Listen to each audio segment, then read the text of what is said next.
Hello, Medicos. Good day to all of you. So this is Dr. BK for you, and in today's lecture I am going to discuss about the diencephalon. So in the diencephalon, mainly we will be concentrating on the thalamus and the hypothalamus.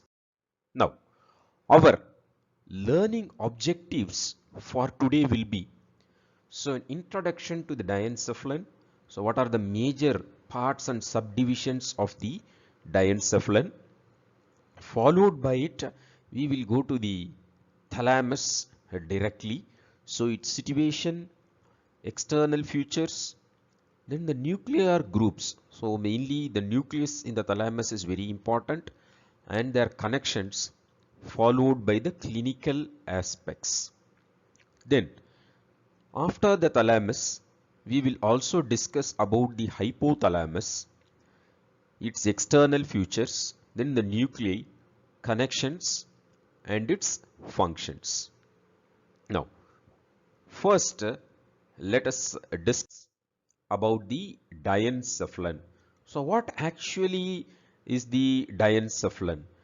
It is also developed from the primitive brain vesicle, that is your prosencephalon.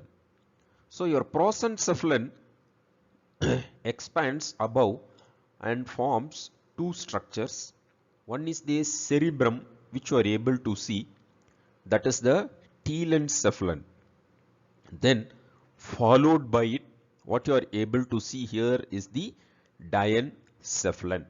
Okay, so the telencephalon and the diencephalon are both parts of the prosencephalon.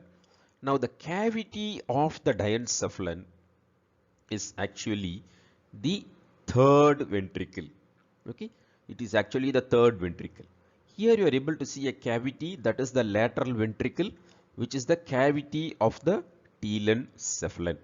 Now, where actually this diencephalon is situated?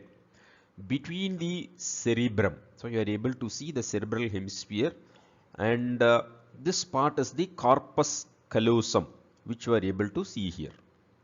Okay, and then above you have the cerebrum, and below what you are able to see is the midbrain. So that is anteriorly you are able to see the crus cerebri, and posteriorly you are able to see the superior and inferior colliculus. So that is the midbrain. So it is situated between the cerebrum above and the midbrain below, and the cavity is actually the third ventricle. Now what you are able to see here is the lateral wall of the third ventricle. The same way you have another lateral wall on the other half of the sagittal section. If you look at the other sagittal section of the brain, you will see another lateral half. So only when you unite both these halves, you get a midline narrow slit like space, which is called as the third ventricle. Okay, so now here you are able to see this mass is gray matter mainly, that is called as the interthalamic adhesions.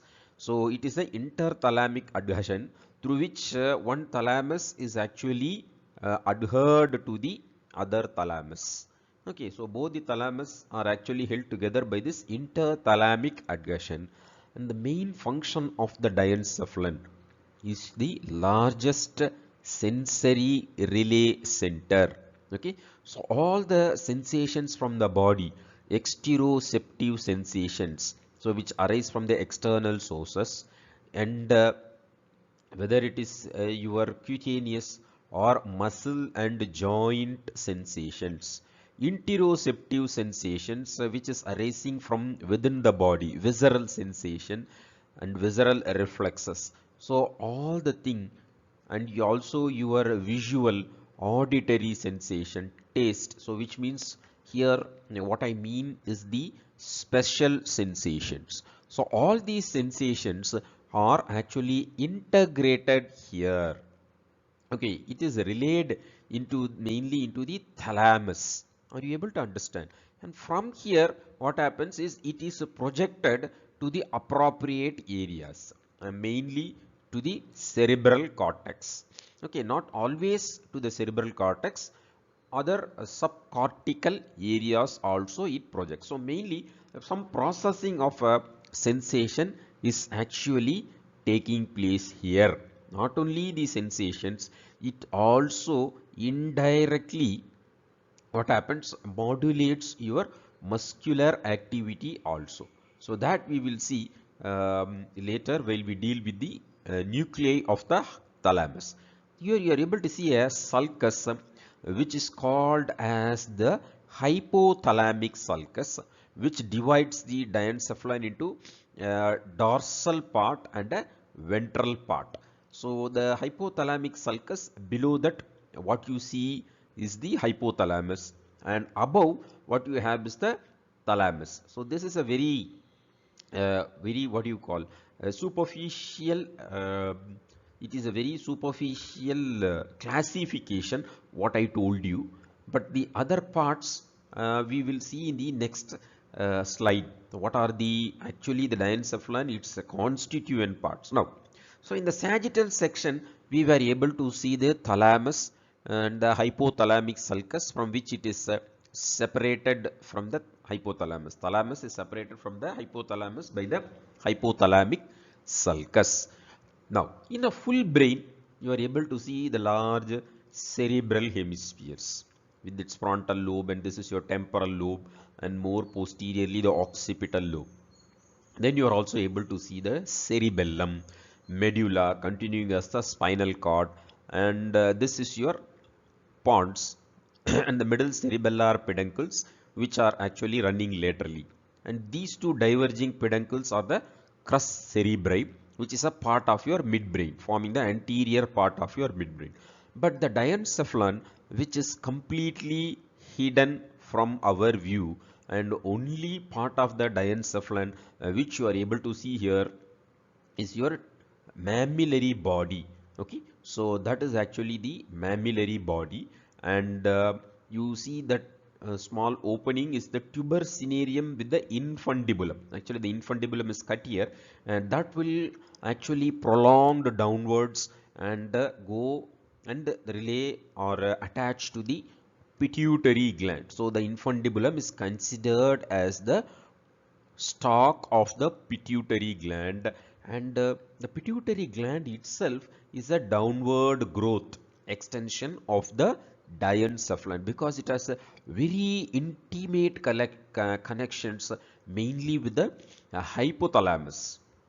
Okay, so we are able to see the mammillary body, and then the tuber cinereum and your infundibulum. Okay, and then what else you come across here is, already we have seen this area in the midbrain between the two peduncles is your interpedancular fossa, and the contents are mainly these parts of the diencephalon. And you see some dotted spaces here, that is called as the posterior perforated substance, and that is your actually your optic chiasma you are able to see. And then after the crossing of the optic nerve fibers, you are able to see continuing as the optic tract. Okay, and this is actually your olfactory nerve fibers, mainly the olfactory tract, olfactory bulb, and then continuing as olfactory tract. They will divide into medial and lateral olfactory striae. Okay, so you are able to see medial and lateral olfactory striae, and between these diverging two striae, you will be able to see another what you call perforated substance, which is called as the anterior perforated substance. So what are these anterior and posterior perforated substance? They are perforated by the blood vessels. Okay, so they are mainly perforated by the blood vessels, which has to reach the deeper parts of the brain. So mainly your the nuclei which are present in the deeper aspects within the telencephalon, and also the diencephalon, they are supplied by these blood vessels by perforating the nervous tissue. So these parts of the diencephalon, which is only visible in a full intact brain, is on the inferior surface, base of the brain, and this forms again the floor of the third ventricle. So these structures not only form the floor of the diencephalon, they also form the floor of the third ventricle. Okay, so these with this what happens is a short introduction about the diencephalon. We will pass on to the thalamus directly. Now, so here you are able to see the thalamus. Now, before that, let us just understand what are the parts of the diencephalon. So, the diencephalon, as I told you, has got a pars dorsalis and a pars ventralis. This is somewhat dorsal behind, and it constitutes your thalamus and then Metatalamus, which constitutes your medial and lateral geniculate bodies. Okay, so thalamus, Metatalamus, and then this part you are able to see here is also called as the Epithalamus. Okay, so now you are able to see this large mass of nucleus is the thalamus. Posterior view you are able to see here, and this posterior part of the thalamus, which is expanded and called as the pulvinar of the thalamus, and here you see two small nuclei which is attached, medial and lateral geniculate bodies, and they form the part of your metathalamus, and they are separated from this pulvinar by the brachium, that is your superior brachium and inferior brachium. So we have again discussed these aspects in the midbrain. No, superior colliculus is a visual relay center, and inferior colliculus is a auditory relay center. So fibers from there are connected to the medial and lateral geniculate bodies by the superior brachium and the inferior brachium. Okay, so next you are able to see the metathalamus. This is your epithalamus, mainly which consists of your pineal gland. Okay, so mainly it consists of your pineal gland and also your habenular nuclei. Okay, so this part you are able to see, that is your pineal gland, epithalamus, and the habenular nucleus, and that is will be the stalk of the pineal gland, and that recess is actually called as the pineal recess. And here also you have a large subarachnoid cistern. Okay, so mainly the epithalamus is your pineal gland, and that is your habenular nucleus, epithalamus. So these are the parts of the dorsal part of the diencephalon.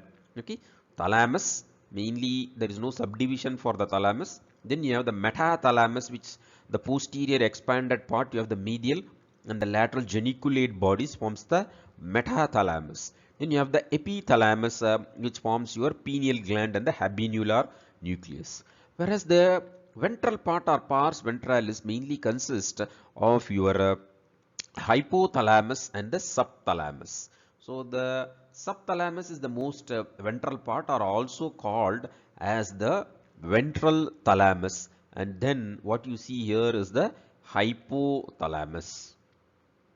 Okay, so the subthalamus and the hypothalamus mainly forms your ventral part along with your mammillary bodies also.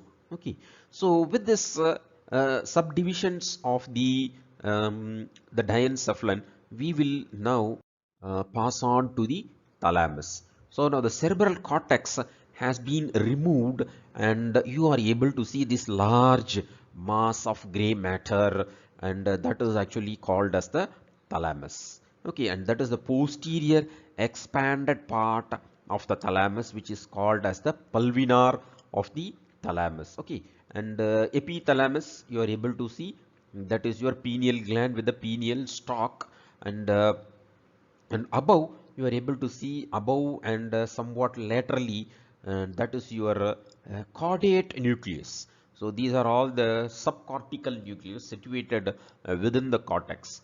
Okay, so caudate nucleus, and this is your superior surface. What you are able to see is the fornix, which is a part of your limbic system. So it is actually coming from the hippocampus. So you are able to see like a seahorse, it is present called as the hippocampus. So the efferent fibers from the limbic system is actually called as the fornix. And along with that, you are able to see a pinkish structure that is your choroid plexus, mainly which is forming your lateral ventricle, because the thalamus and the caudate nucleus mainly forms the floor of the lateral ventricle. Okay, mainly forms the floor of the lateral ventricle. Okay, and then this narrow slit now you are able to see is your third ventricle. Okay, so the third ventricle lateral wall is mainly formed by the thalamus above, and below that you have the hypothalamus. Then the place where the superior surface reflects onto the lateral surface of the third ventricle, again there is a band which is called as the stria medullaris thalami. So mainly thalamus, as I told you, is a large mass of gray matter. Okay, so lot of nuclei, they are actually divided into various groups, and they receive afferent fibers from the lower centers as well as from the cortex.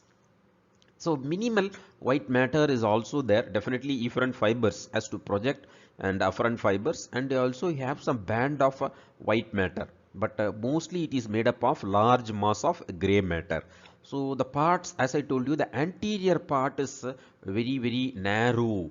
Okay, as it moves anteriorly it is narrow, and it extends up to the interventricular foramen, whereas the posterior part is expanded and called as the pulvinar, which we have seen just now, and then it lies above the superior colliculus, and as I told you, it will be related to the metatalamus, that is your medial and lateral geniculate bodies. Okay, and separated from the colliculus by the brachium, superior brachium. So superior colliculus separates the pulvinar from the superior brachium. So as I told you, the superior surface forms the floor of the lateral ventricle along with the caudate nucleus. Okay, and then related to, as I told you, caudate nucleus laterally, and then what you are able to see here is the fornix. So the fornix is actually separated from the thalamus by your thalamostriate vein. Okay, so and stria terminalis. So these two actually separate the thalamus from the fornix. So the thalamostriate vein and the mainly your as I told you, the stria terminalis separates the fornix from the thalamus. Okay, then coming to the, okay, so here you are able to see the thalamus medially, and that is mainly your choroid plexus of the lateral ventricle, as I told you.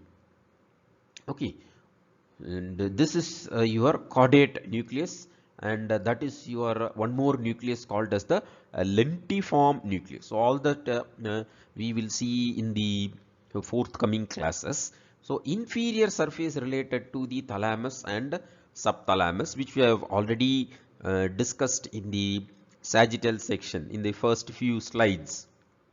So the medial surface will be lined by ependyma and forms the lateral wall of the third ventricle, and the two thalamus on the medial surface are connected by the interthalamic adhesions. So interthalamic adhesions, which you are able to see in the depth.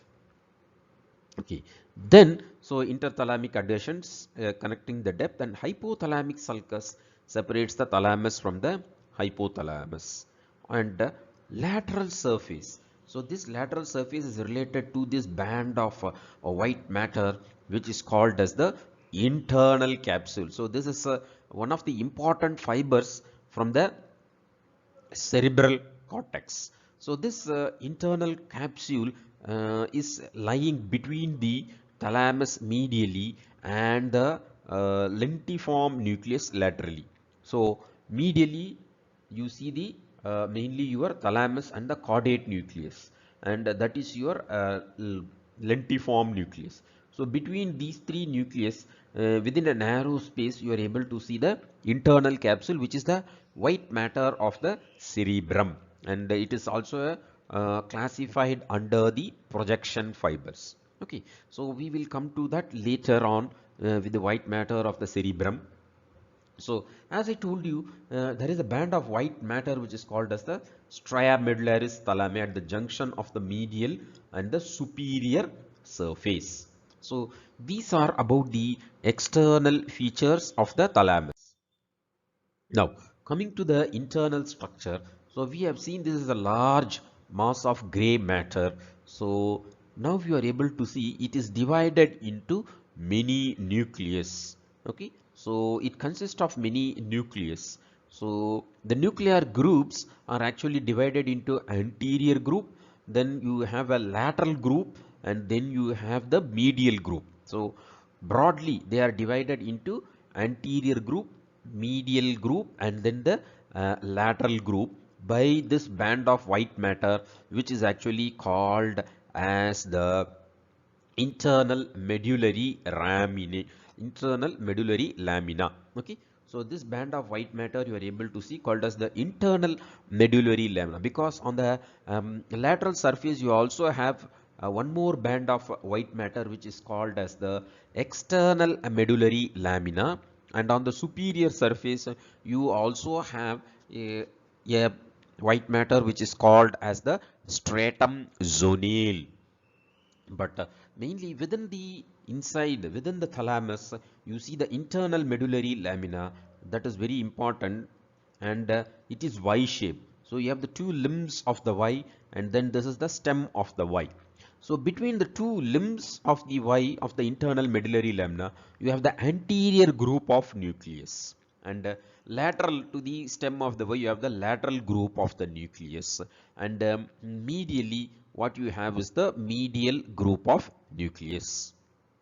Okay, so as I told you, between anterior group between the two limbs of Y, medial group medial to this stem of Y, and lateral group very large group of nucleus lateral to the stem of Y. So you are able to see in a coronal section, you are able to see the lateral group of nucleus actually forms the major nuclear complex. Okay, there are also nuclei situated within this lamina. They are called as the intralaminar nuclei. Okay, and there is also midline nuclei, which is situated near to the midline. So we will see these nuclear connections by one. So before that, these nuclei are again classified into mainly between the two limbs of the Y. What we saw is the anterior group. Then medial to the stem of Y, what we saw is the medial group. So medial group consists of medial dorsal and medial ventral nucleus. So of which the medial dorsal is the largest. Then lateral group is again divided into lateral and ventral group. Okay, so the lateral and ventral. Ventral consists of ventral anterior, ventral lateral, and ventral posterior. Okay, so ventral anterior, ventral lateral, and ventral posterior. Okay, so the ventral posterior is again divided into ventral posteromedial and ventral posterolateral. Okay, the lateral group is again divided into lateral dorsal, lateral posterior, and pulvinar. Okay, so again I repeat, mainly it is divided into anterior, medial, and lateral group. Anterior group, there is no further subdivision. Medial divided into medial dorsal and medial ventral. Lateral is again divided into lateral group and ventral group. Ventral group consists of ventral anterior, ventral lateral, and ventral posterior. Ventral posterior is again subdivided into ventral posterior medial and ventral posterior lateral. Lateral group is subdivided into lateral dorsal, lateral posterior, and pulvinar. So these subdivisions of the nuclear groups of the thalamus. So definitely you should know this. So next, first we will see each group of nucleus. First we are actually dealing mainly with the lateral group and ventral group. So mainly the ventral group of nucleus, the large group of nucleus, we are going to deal mainly with the ventral posterior lateral and ventral posterior medial. Okay, So this part, the ventral posterior lateral and ventral posterior medial nucleus, mainly receives the afferent fibers from the ventral posterior medial, from the trigeminal tract and solitariothalamic tract. So trigeminal mainly sensations from the head and neck, and solitariothalamic tract is mainly your taste sensations from the nucleus of tractus solitarius. So from there it projects to the ventral posteromedial nucleus. Ventral posterolateral nucleus receives fibers from your spinothalamic tract. So medial and lateral spinothalamic tract, which is concerned with your pain and temperature sensations. And medial lemniscus, no, they are actually the from your gracile and cuneate nucleus, from the internal arcuate fibers. So from there they project to the ventral posterolateral nucleus. So mainly concerned with your discriminative touch and pressure sensations. Okay. So these two tracts, they project to the ventral posteromedial and ventral posterolateral nucleus, and from there they project to the cerebral cortex, that is your sensory cortex area 3 to 1. So that is your primary sensory area, and also it projects to the associative sensory area. Okay, so mainly what happens is the fibers arising from the thalamus can be called as thalamic radiations. From above it is called as superior thalamic radiation. The fibers passing to the front is called as anterior thalamic radiation. The fibers passing behind is called as the posterior thalamic radiation, and the fibers passing below is actually called as the inferior thalamic radiation. So these four radiations again, since they form the white matter, I will be discussing it under the white matter. Okay, so now what happens is, so this is projecting above to the cerebral cortex. So the efferent fibers to the cerebral cortex from these two nucleus mainly form the superior thalamic radiations. So mainly spinothalamic and trigeminal. So they are sensory relay group of nucleus. These two are mainly sensory relay group. So mostly all the sensations from your body and taste sensations are received by three nucleus. So this is somatosensory to the cerebral cortex. Okay. So next we will move on to the next group of nucleus. In the ventral group, we have seen ventral posteromedial and ventral posterolateral group. Now we will see mainly this group of nucleus, which is ventral anterior nucleus. Okay, so the ventral anterior nucleus consists of your motor relay group.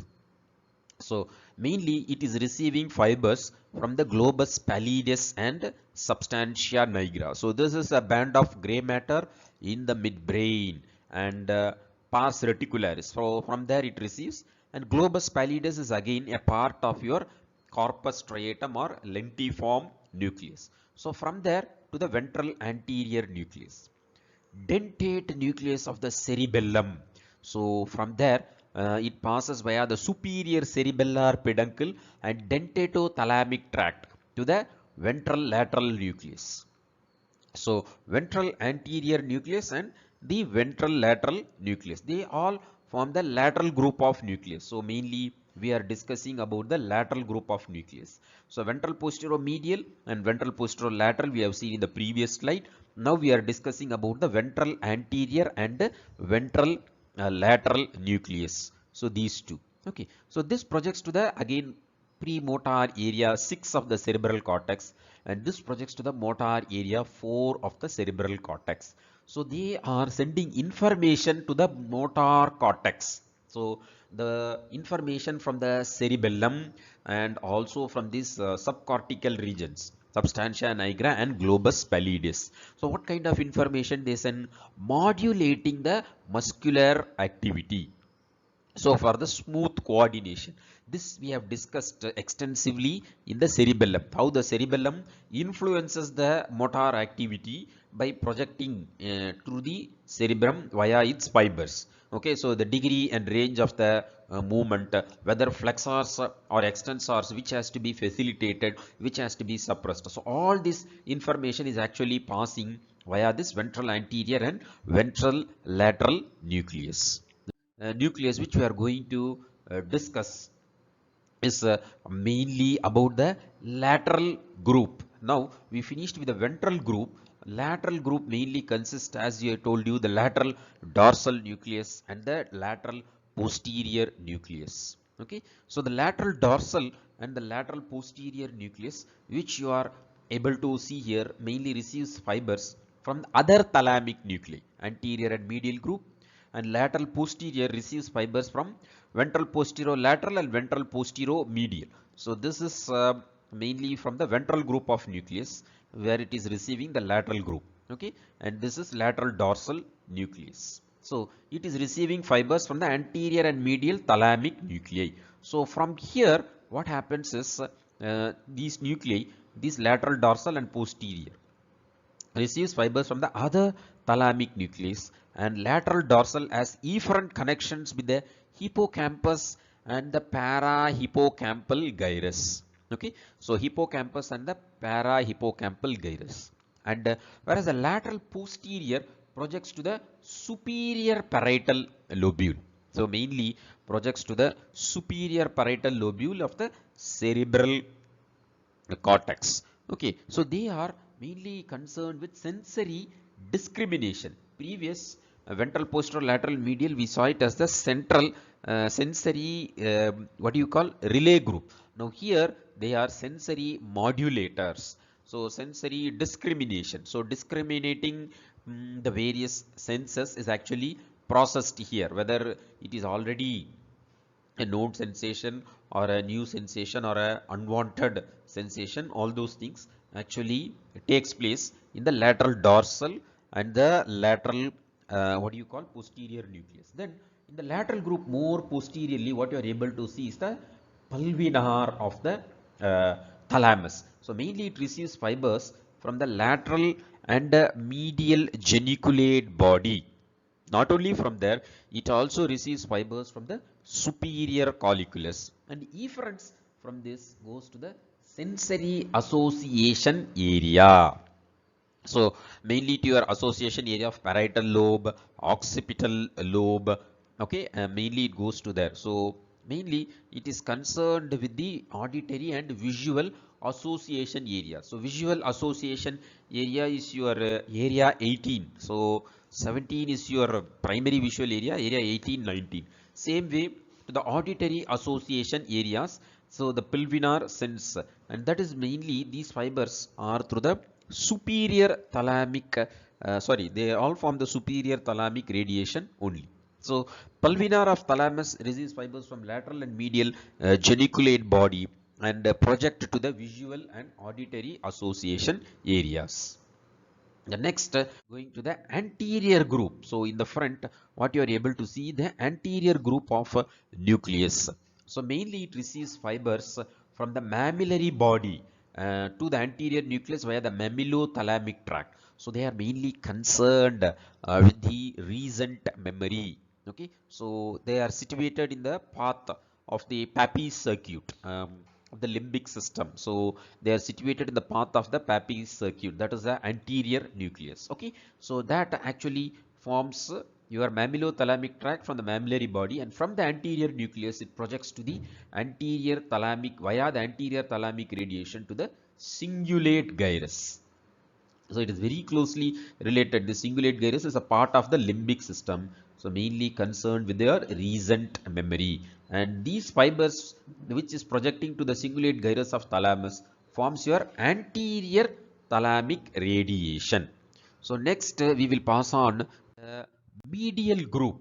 So medial group of nucleus, we saw three nucleus, mainly the medial posterior, okay, and the medial dorsal. So medial dorsal is the largest the group of nucleus concerned mainly with the, what do you call, somatic and visual reflexes. So integration of the somatic and visual reflexes. They mediate the somatic and visual reflexes. So thereby they are mainly concerned with your emotional status. Okay, so your emotional status is mainly concerned with this. So it receives fibers from the amygdaloid, olfactory cortex, okay, and your globus pallidus, and from medial dorsal nucleus efferents from the amygdaloid, olfactory and globus pallidus, and they project to the prefrontal cortex. So mainly they are concerned, as I told you, with your emotional behavior.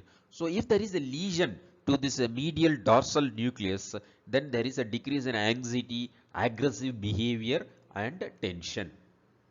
Okay, so that is mainly medial group concerned with your emotional integration of somatic and visceral reflex. Anterior group we have mainly seen concerned with your recent memory. So the sensations mainly from your limbic system. Then other nuclei of the thalamus, as I have discussed, the intralaminar nuclei. So within this, you are able to see the intralaminar nuclei, and they are also divided into many subgroups as anterior, posterior, and of this, the posterior group, the large centromedian nucleus is very important. The large centromedian nucleus, intralaminar nuclei, situated within the internal medullary lamina. Okay, so mainly it efferents to the motor, premotor and other cortical areas. Mainly it receives efferents, sends efferents, but afferents are mainly from your reticular formation, cerebellar nuclei, and mainly from the substantia nigra. Okay, okay, so then one more group of nuclei you see is the midline nuclei. So near to the midline, you are able to see the midline nuclei. So this midline nuclei are again several small group of neurons. The connections are mainly again with the limbic system. Okay, they are mainly with the limbic system. So they are connected with the limbic system, and they receive both serotogenic fibers and cholinergic fibers, serotogenic fibers and cholinergic fibers, and also noradrenergic fibers. So they are afferents from locus coeruleus. So naturally it should be noradrenergic neurons, and also from the reticular formation. So mainly concerned with your memory, arousal and intrathalamic activity. Okay, so the intralaminar nuclei again little bit you are able to see. So as I told you, receives fibers from the reticular information from the superior colliculus, substantia nigra, globus pallidus, and collaterals from the spinothalamic tract. So main spinothalamic tract is going to project to the ventral group of nucleus, but collaterals from the spinothalamic tract, ascending pain and temperature pathway, they also project to the intralaminar nuclei. Mainly collaterals from the spinothalamic and from the reticular formation, and from your cerebellar nuclei also. Okay, so the intralaminar nuclei, so they are mainly actually efferents go to the many parts of the cortex. Okay, and they also reach to the striatum, but the main function, exact function is actually not clear. The next group I have already discussed is the midline nuclei. So they have main connections with the limbic system, receiving fibers from the, as I told you, from the amygdaloid nucleus. Okay, so mainly from the amygdaloid nucleus, and afferents also from the locus coeruleus, substantia ferruginea, and from the reticular formation. So they are concerned with memory, arousal and intrathalamic activity. So this medial and lateral geniculate bodies, it is a part of Metatalamus, intimately related to your lateral group of nucleus. No, so lateral posterior, lateral dorsal, and then pulvinar. So to the pulvinar it is related, medial and lateral geniculate bodies. So medial geniculate body is a auditory relay center. So mainly fibers from the cochlear nucleus, they form the trapezoid body, and then finally what happens, they form the lateral lemniscus and then relay in the medial geniculate body. So fibers from the medial geniculate body, they project to the auditory cortex, and that projection from the medial geniculate body to the auditory cortex forms your inferior thalamic radiation. Same like that, laterally what you have is the lateral geniculate body, which is a visual relay center. So it actually not directly connected with the visual cortex, but optic tract from there to superior colliculus. From there, lateral geniculate body, what happens is through the optic radiation to the visual cortex. So mainly they are all they are what association visual stimuli and the auditory stimuli. So integration of the visual and auditory stimuli also takes place here. Okay, and they are also relay centers, visual and auditory relay centers. So from there they are projecting to the auditory cortex and the visual cortex. So that is about your medial and lateral geniculate. So functions of the thalamus, to summarize mainly the functions of the thalamus, what you are able to see here. So sensory integration and relay center for pain and temperature pathway. So mainly through exteroceptive and proprioceptive impulses, which you are able to see here, which is projecting to the ventral posterolateral and ventral posterior nucleus of thalamus. And then of course solitary-thalamic tract. So through the solitary-thalamic tract, taste sensations and touch sensations. So all this they project to the ventral group of nucleus. Then visual and auditory relay centers you are able to see. So that is mainly for your medial and lateral geniculate body related to the pulvinar of the thalamus. And so mainly it receives information from the dentate nucleus of the cerebellum and also through the basal nuclei. So this is your basal nuclei consisting of the globus pallidus and putamen. So fibers from here, they are called as the corpus striatum, also received here. Okay, so mainly they are received from here, the muscular, for influencing the muscular activity from the caudate nucleus, not from the caudate nucleus, from the putamen and the globus pallidus, from the substantia nigra of the midbrain, and from your dentate nucleus through the dentatothalamic tract. Okay, and then arousal and reason memory connections with the limbic system. Okay, and they also receive fibers from the reticular formation. This we have already seen with respect to the intra-laminar nuclei, through which your connections from the locus ceruleus, and mainly it receives serotogenic fibers. Okay, and noradrenergic and cholinergic fibers. Okay, this is mainly for again for arousal and memory. Okay, so wakefulness mainly through a reticular formation, that is our ascending reticular activating system, ARAS. Lot of nuclei are situated along the length of the brainstem. Reticular formation, you have the raphe nuclei. You have the raphe nuclei, medial group of nucleus, lateral group of nucleus. So it is a very complicated nervous connections are actually present in the reticular formations. So next, passing finally coming to the clinical aspects. So mainly you see thalamic syndrome. So it is actually manifested by low threshold for pain and temperature and pressure sensations, because any lesion to this nucleus of the thalamus, especially the concerned nucleus, ventral group of nucleus, mostly due to vascular, mainly due to the vascular lesions. So the blood supply mainly to the posterior cerebral arteries and the posterior communicating arteries, they supply the thalamus. Or you will have exaggerated sensations. Okay, and the one, it will be low threshold for the pain, so bearing the pain, and second one is exaggerated sensations, and it might occur spontaneously. Okay, the next one is the thalamic hand. So lesion of contralateral thalamus. So the opposite limb, what happens is mainly shows loss of sensations. Then you also have decreased tone, hypotonia.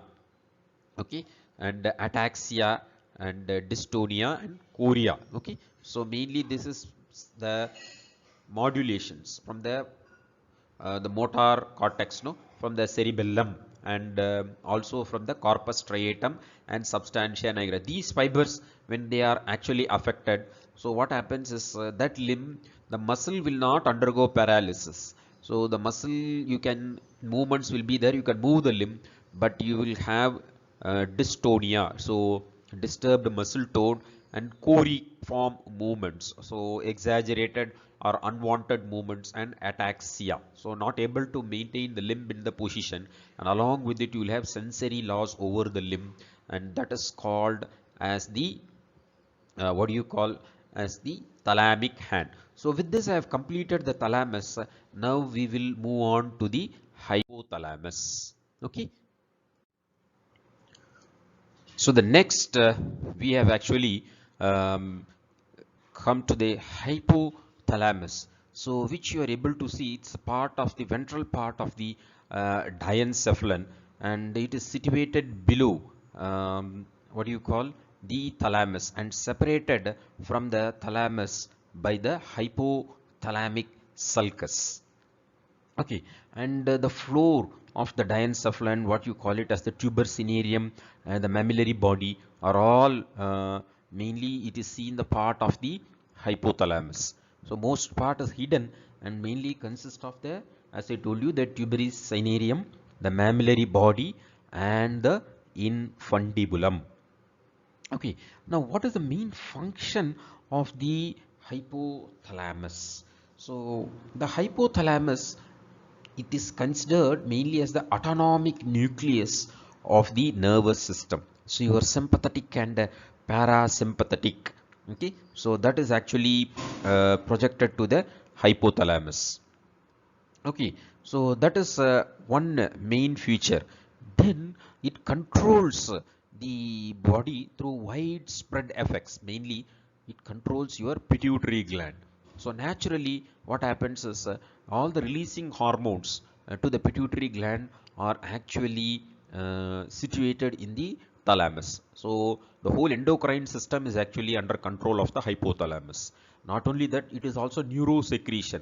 So the two hormones, the oxytocin and the vasopressin, is also mainly secreted from the uh, hypothalamus.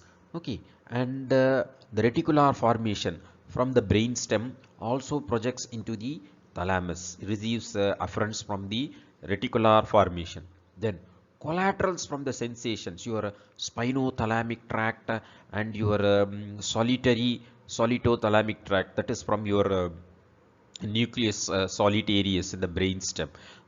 So the brainstem nuclei, visceral nucleus, mainly concerned with the viscera, they all actually project into the hypothalamus, and sampling of the blood takes place here. So the blood chemistry is actually sampled here, thereby it detects whether there is any change in the hormone levels, and thereby it maintains the homeostasis, so internal homeostasis. So all these we will discuss in the mainly while we come to the functions of the hypothalamus. I just want to give you a short introduction. So mainly forms the lower part of the lateral wall of the third ventricle, and extends from the lamina terminalis, which you are able to see, to the tegmentum of the midbrain. So more posteriorly it is the tectum. Here up to the tegmentum of the midbrain it extends the hypothalamus. So that is your lamina terminalis. So thereby more intimately related to your olfactory cortex. Okay, so the olfactory areas is actually situated here. So that is your hypothalamus, which is below and in front of the thalamus, and separated by the hypothalamic sulcus. So with this short introduction, we will actually move on to the regions of the thalamus, which can be actually classified into four regions, mainly the preoptic region. First you call it as the preoptic region, which is adjoining your lamina terminalis. Okay, so adjoining the lamina terminalis is your preoptic region. Then what you have is the supraoptic region. So mainly above the optic chiasma. Okay, so the preoptic region mainly you are able to see here, and the other one is the supraoptic region. So above the optic chiasma, and then you have the tuberal region. So mainly the tuber cinereum and the infundibular part. So that part is actually called as the tuberal region. And then finally what you have is the mammillary region. So the mammillary region mainly consists of your the mammillary body, okay, and the nucleus which is present inside it and its connections.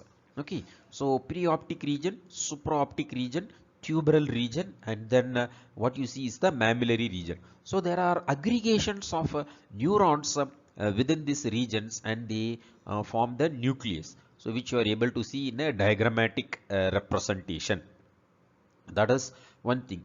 Now the other thing is they can also be classified into the medial zone and the lateral zone. So the thalamic hypothalamic nucleus can also be considered into the medial zone and the lateral zone. So in the medial zone, it is paraventricular, and the intermediate zone, it is called as the parallel to the third ventricle. So it is called as the paraventricular and the intermediate zone. So mainly it consists of your preoptic nuclei. So again, what happens is the preoptic nuclei and the mammillary nuclei and the paraventricular nuclei, suprachiasmatic, are all present in the medial zone, arcuate nucleus.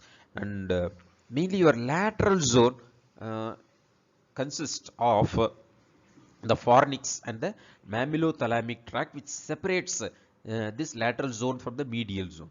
So what are the structures present in the lateral zone? Again, supraoptic nucleus, you have the tuberomammillary nucleus and the lateral tuberal nucleus. So what do you understand from this is, so the nuclei of these region are actually extending both into the medial and lateral parts. You are able to understand. So the lateral region, you are able to see, that is your lateral hypothalamic nuclei or lateral tuberal nuclei. Okay, so tuberomammillary nucleus. Supraoptic nucleus, we have seen the supraoptic region, but again you are able to see it both in the medial and lateral region. So we will actually stick on to this region types instead of going into medial and lateral, because this will be very easy for us to understand the connections and functions. So preoptic region adjoining the lamina terminalis. You are able to see that that is your lamina terminalis, and supraoptic region above the optic chiasma. Tuberal region mainly consists of your infundibulum and the tubercinarium nuclei present there, and more posteriorly the mammillary region consisting of your mammillary body. So first we will actually see the nuclei mainly concerned with the preoptic region. So the preoptic region consists of the preoptic nucleus. So the preoptic nucleus, the function is actually not clear or not known about the preoptic nucleus. So next we will pass on to the supraoptic region, which mainly consists of your supraoptic nucleus. So here you are able to see the supraoptic nucleus. So mainly what actually arises from the supraoptic nucleus. So the supraoptic nucleus mainly secretes your what you call the oxytocin and the vasopressin. So you know what are these two. So mainly they are concerned with supraoptic nucleus is for your vasopressin or antidiuretic hormone. Supraoptic nucleus is your antidiuretic hormone. Okay, and then what you have is the suprachiasmatic nucleus. The suprachiasmatic nucleus is mainly concerned with your circadian rhythm, your biological clock. So your sleep or wake cycle. Okay, so mainly what happens is the morning, the same time you wake up. So that is mainly concerned with your suprachiasmatic nucleus. Okay, so then mainly followed by that, the most is your circadian rhythm, as I told you, and then coming to your next nucleus is your anterior hypothalamic nucleus. So this anterior hypothalamic nucleus is mainly concerned with your heat dissipation. Okay, so your body temperature has to be maintained. So it has to receive from the lower centers and then compare it with the standard set point, and then it has to maintain an uniform optimum temperature. So for this excess heat, what happens has to be released. So release of excessive heat. So for example, what happens is you have to sweat when you go in an what do you call, in a sunny day, you sweat a lot because too much of heat. So thereby what happens is you actually cool your body temperature, but then you, what happens, you actually lose a lot of water, you get dehydrated. Then you have the paraventricular nucleus, again that is also concerned with your oxytocin, and that is your water balance. So because the oxytocin is actually considered as one of the anti-stress hormone, okay, so also concerned with your smooth muscle contractions, okay. So the paraventricular nucleus and the supraoptic nucleus, the fibers from there, they project to your posterior pituitary, and that is your neurosecretory pathway. So it is actually the neurosecretions which are stored there. So we will come to that in the functions of the hypothalamus. So mainly the suprachiasmatic nucleus which we have seen, and the paraventricular nucleus. So suprachiasmatic is mainly for the circadian rhythm, okay, and then anterior nucleus mainly for heat dissipation and the parasympathetic response. So this paraventricular nucleus has parvocellular, and it also has magnocellular fibers. Okay, the paraventricular nucleus. So this paraventricular nucleus also, what do you call it, releases the releasing hormones to the anterior pituitary. Okay, so mainly to the anterior pituitary it is actually releasing hormones, and it is mainly also from the arcuate nucleus. Okay, so releasing hormones, parvocellular paraventricular nucleus. Okay, so gonadotrophin releasing hormone, and also follicular stimulating releasing hormones are all has to be released from the hypothalamus to the anterior nucleus.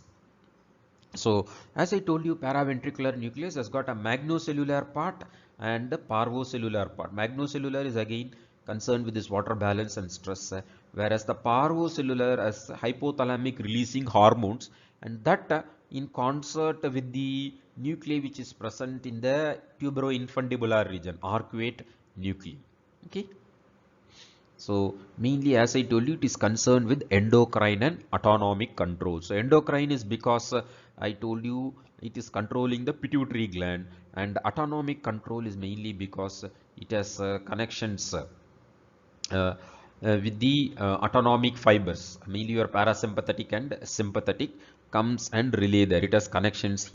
So next, coming to the other nuclei in the tuberal region. So here you are able to see the tuberal region. In the tuberal region, you have the largest arcuate nuclei.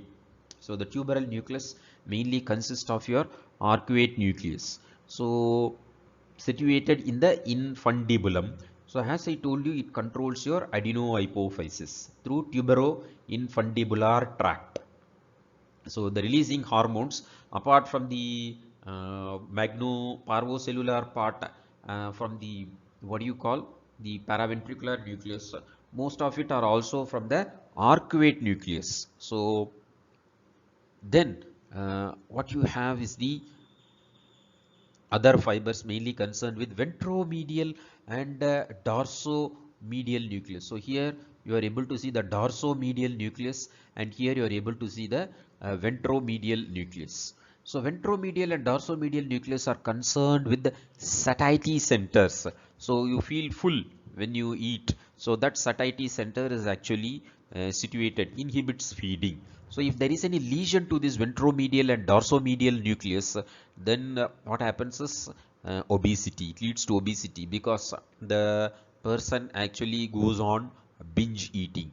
And you have seen binge eating is not only because there are so many factors, even persons in stress. So they are also the maladjustment to stress. One is actually binge eating.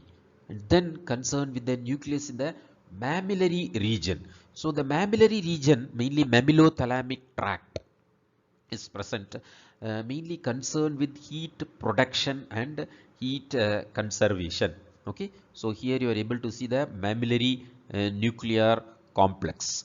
So they are mainly concerned with the production of heat, whereas the other nucleus, what we have seen, the anterior nucleus is actually heat dissipation, but here heat production. So in a cold climate, what happens is you actually, your body produces a lot of heat. So your fat is actually stored fat is metabolized, and naturally you produce a lot of heat.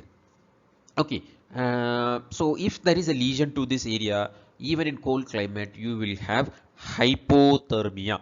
Okay, so mainly you will have the hypothermia. So temperature regulation, mainly it is responsible to control the body temperature. Okay, and then next, mammillary nuclei, as I told you, it is situated in the path of your limbic system, again concerned with the memory and arousal, the mammillary nucleus. So mainly the fibers travel via the mammillothalamic tract.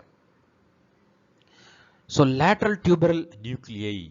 So again, what you see is the lateral tuberal nuclei. So these lateral tuberal nuclei are mainly your feeding center and sleep. So if this nuclei, there is a lesion, then it leads to anorexia. So they don't take the required food, and you can see they appear as if very thin and malnourished.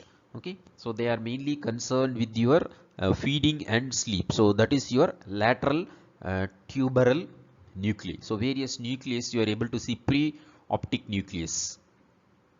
Okay, and then we have actually seen the paraventricular nucleus, and then you have seen the suprachiasmatic nucleus. This is your suprachiasmatic nucleus, and that is your ventromedial and dorsomedial nucleus. Okay, so ventromedial and dorsomedial nucleus, and that is your mammillary body. And here mainly you come across the tuberal nucleus. So afferent connections, mainly what are all the afferent connections of the hypothalamus? So somatic and visceral afferents through collaterals from the ascending tracts. So the collaterals from the ascending tracts and from reticular formation. So it receives all the fibers through the uh, brain stem. Okay, spinal cord and brain stem. Then other afferent connections are visual afferents from the suprachiasmatic nucleus, from the optic chiasma. But this pathway is again not very clear. Okay, then it receives olfactory. So because mainly preoptic region, mainly it is related to the olfactory cortex and through the median forebrain bundle. Okay, so olfactory sensations. Auditory efferents, again it is thought to exist, but we don't know what is the actual what do you call, the actual connections and the pathway. And then cortical fibers from the frontal lobe. So it is actually called, these fibers are actually called as the cortico hypothalamic fibers. Okay, so they, some of these fibers also relay in the thalamus also, apart from the hypothalamus. Okay, then the cingulate gyrus also might influence the hypothalamus through the hippocampal formation. So apart from this, from somatic fibers, collaterals, visual efferents, auditory efferents, olfaction, and cortical fibers, it also receives fibers from the other nuclei, thalamic nuclei. Okay, so other afferent fibers, afferent connections, mainly hippocampal fibers. So from fornix, you are able to see through the fornix, it is receiving mainly to the mammillary body. Okay, so the cingulate gyrus, as I told you, influences through the hippocampal formation. Then amygdaloid fibers from the amygdaloid nucleus, they pass via inferior to the lentiform nucleus and stria terminalis. And from the other nuclei of the thalamus also they receive the connections, afferent connections, and also from the midbrain. So afferent connections are also from the brain stem, especially from the midbrain. So mainly from the brain stem, you are able to see the dorsal longitudinal fasciculus. Okay, so the dorsal longitudinal fasciculus which we are able to see, and these are all fibers from the reticular formation. So through this all your visceral afferent nuclei, sympathetic and parasympathetic, is all received to your hypothalamus. Now coming to the efferent connections, descending autonomic fibers. So efferents again through the descending autonomic fibers to the brainstem and the spinal cord, which we are able to see here. And then mammillothalamic tract. So you are able to see to the nucleus of thalamus. Mammillothalamic tract concerned with the recent memory. And then mammilotegmental tract, autonomic fibers to the brainstem.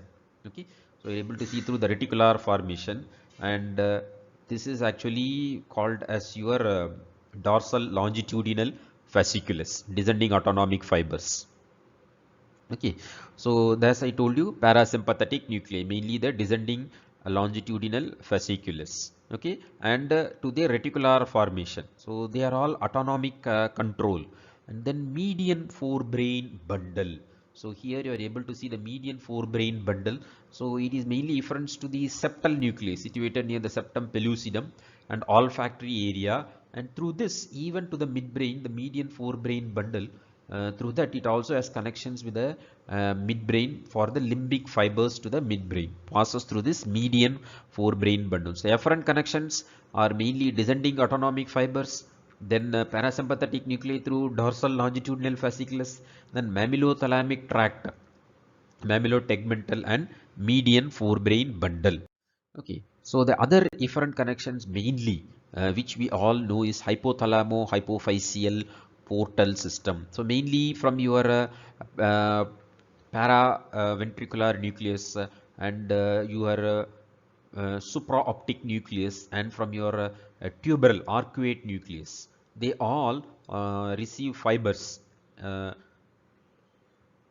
through the anterior pituitary. So gonadotrophic releasing hormones are mainly released by the enter through the superior hypophyseal artery, which forms a plexus.